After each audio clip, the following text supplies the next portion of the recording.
Hi, everybody. This is Kristin, and I want to welcome you to another episode of Connect with KB.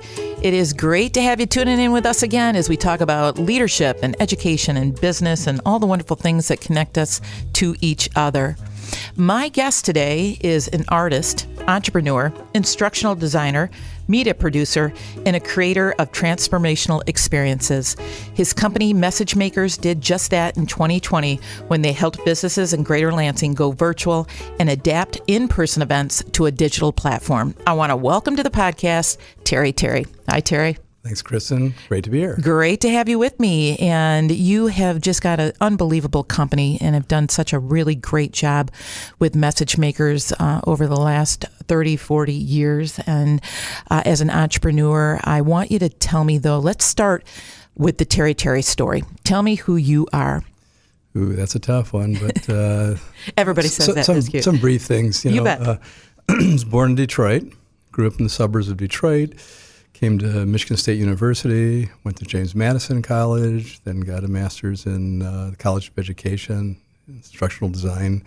And during my time there, I started my company. Kind of inadvertently, was intending to take a job overseas, but things changed in Michigan, and I ended up on the street. I had to figure out how to survive. So I had been doing a lot of work in the college there, helping faculty and students, with their video and graphics and so forth, presentations. So I did that. But along the way, I'd also had been involved in a video art show called The Electric Way when cable first came on, and we had a kind of a motto. It was actually our slogan was "Don't watch the show," and we did everything not like traditional TV. So it was a great experimental space for a long time, many years, where we'd go in and we didn't know what we were going to do. And then that night we went live and did all kinds of cool, crazy, creative stuff. So that's, my creative background. I started actually before I went to kindergarten in my father's darkroom, helping him process film and print. So I got into that. I didn't pursue that initially as a career. But I was always around it. And in college, I got involved with theater and the planetarium and multimedia.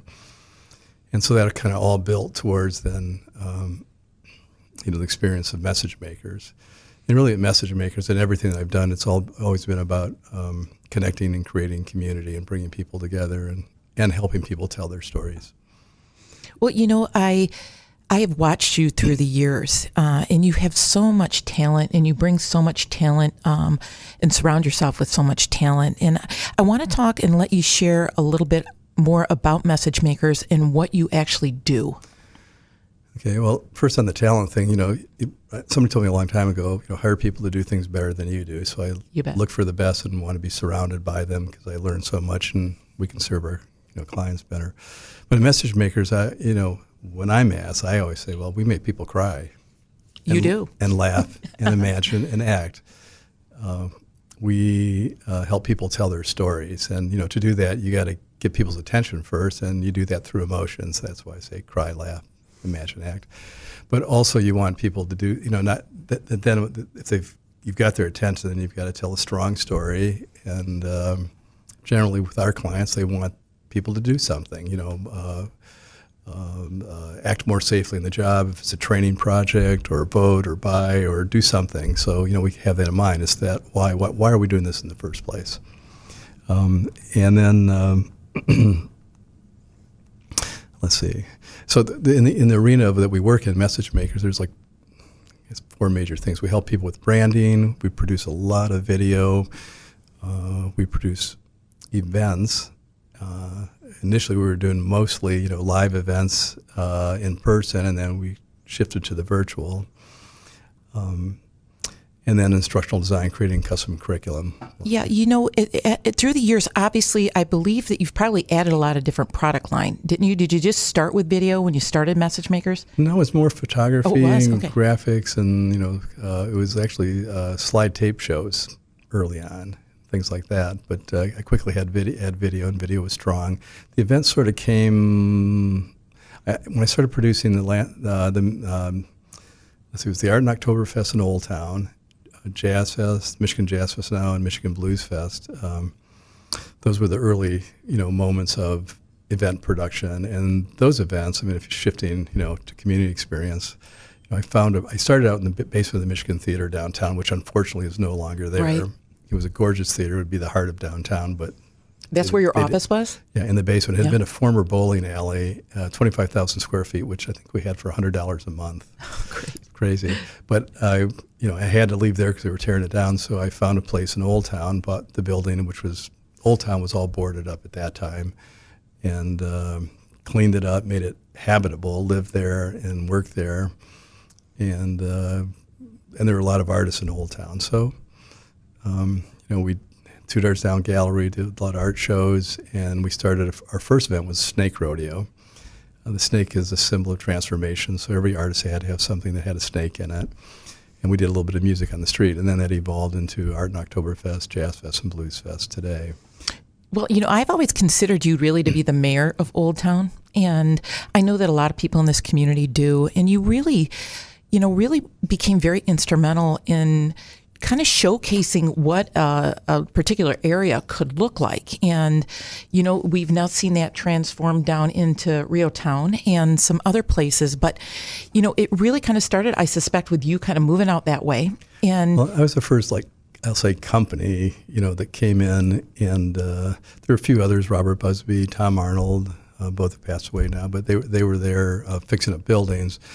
I think because of the business I was in, I got kind of thrown in the PR part of it and became a spokesperson because although I'm less shy than I was, but I wasn't into that. Being in front of the camera, it's always behind the camera, but I got stuck in front of it, so I did what I could do. I learned some interesting things, though. If you just say the same thing over and over again, people will hear you eventually. And right. So I didn't have to come up with 8 zillion scripts, but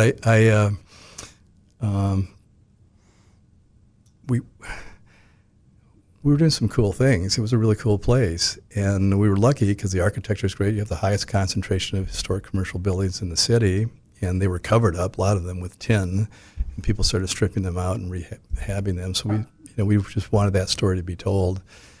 And I learned that in one festival, we talked about what was going on, and somebody came and bought a building the next day. And I kind of scratched my head well, how did that happen so fast? And looked back at what I had talked about, and this is kind of a lesson for media people. I didn't talk about the future. I said, this is happening. I mean, it was stretching it because, that's okay. It was pretty rough there, but it was happening. And I think that created a sense of urgency where people felt that, I better get in on this now because if I wait to see what happens, it'll be too late. So when did you go to Old Town? I moved there in 1982, I think, is when I actually moved in, 1982.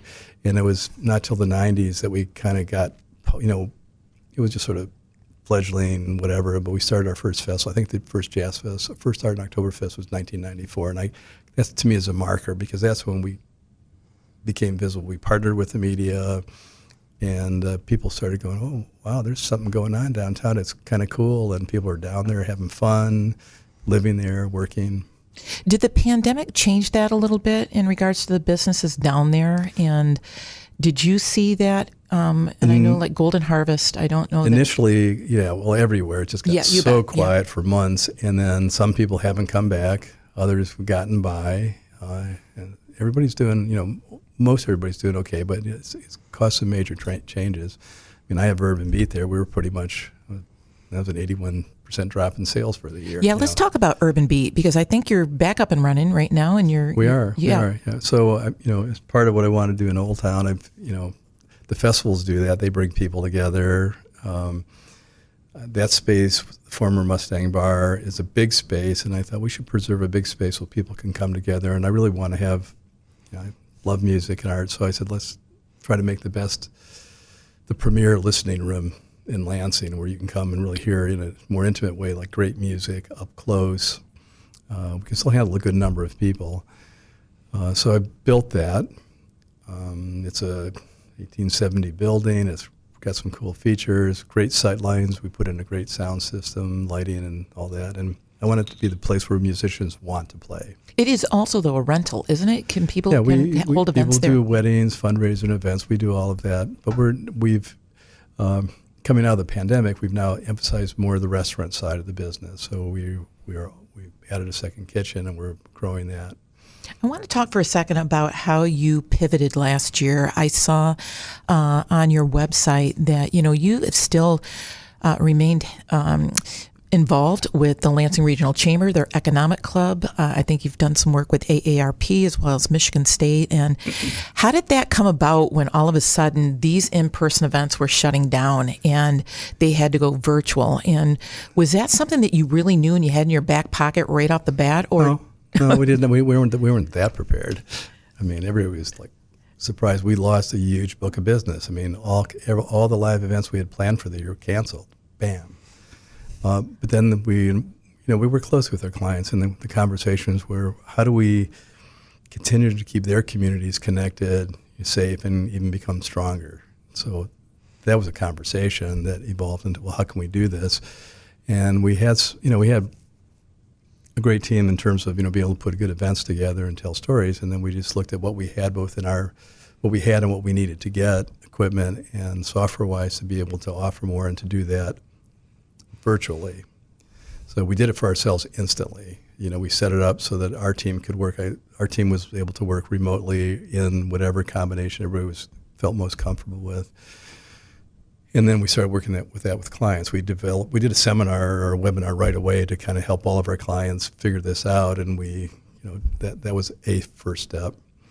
We acquired some additional equipment, like remote equipment, where we can send a high-end like video studio into somebody's office or home or whatever, and if they want that level, and then are able to put on pretty high-end, high production value events, and like with the chamber, and make it work. Let's talk also a little bit about, because I thought that was really neat. I like how you kind of step out of your comfort zone a lot, and you did that with working with the. We're at the bleeding edge. That's what I like about messing. We're a learning company. You bet. And I don't think we're not there we're not assembly line type things. Our team just is hungry to learn, so they're always pushing for some new software, new technology. We're constantly having that. It's a healthy tension about what can we afford to get, and should we invest in this or go that. We produced 3D video for a few years. Went to Japan and China and produced. Well, you did the brand activation for Harley, right? Yeah, we were involved. Oh, that's a fun story. It was a fun ride. Let's put it that way. But it started out as a training project, curriculum development to put together a curriculum to train the volunteer leaders of their motorcycle clubs how to run a better motorcycle club. So that involved how to put on a safe group ride, or how to recruit, train, and retain volunteers. I think we produced 30, 40 courses for them. But it started out first with that, and then I realized we were taking these and these are like people who didn't necessarily have leadership experience. They had a motorcycle, and suddenly I'm the director of a chapter, or I'm a ride leader. How do I deal with people, and how do I do this thing? So, and it was for Harley at the time. It was a kind of brilliant approach to consumer marketing, because if people are riding, if a volunteer leader is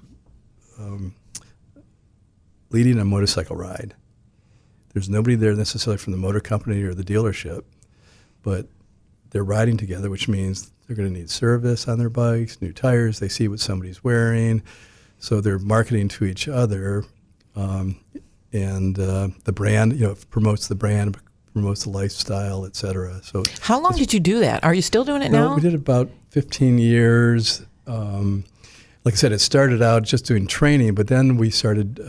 We'd go to these conferences, and the AV was so inconsistent at the hotels, at the conference centers, and it was like we'd do all this hard work to produce a great program, and then people couldn't hear it or see it well. So I said, "Can you let me do this part?" So they gave me a big long-term contract. I bought additional gear. I shipped 2 semi-trailers all over the country.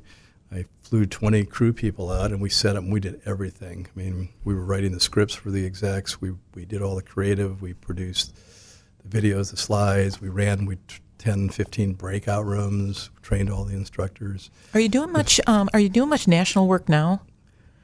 We are, actually in some international, but Gleaner, some nonprofits, Alzheimer's Foundation, we're doing, and more on the virtual side.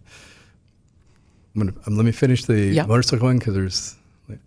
So, anyways, that experience, we realized that one day I was looking at where they were all over the world, and I said, "Well, how come you're not doing this in international markets?" And they said, "How?" And we ended up taking them overseas, produced that program in 12 languages, and took it all over the world. Terry, the thing about you that to me is, you are such a visionary, and we've talked a little bit about that before. What do you think the next 5 years looks like for Message Makers? Pretty exciting. I mean, part of it is I don't know, and that's the exciting part of it. We've got a good team, we've built a great team, we've got great clients, so we're looking to find out what we can do next together. And I guess we'll have to meet again to talk about all that let's stuff. do that. Let's come back for another segment here in the next couple of months, and we'll talk a little bit about what happens in 22 going forward. Appreciate you being with me. Thanks. You bet. Terry, my guest today on Connect with KB, he is the president of Message Makers. I also want to thank my supporting sponsors, Marketing Resource Group, Governmental Consultant Services, Downing Industries, the Michigan Chamber of Commerce, AF Group, AT&T, and the Fraser Law Firm. You can listen to all of my podcasts at connectwithkb.com. Until we connect again, go live your best life. I'm your host, Kristin Belzer.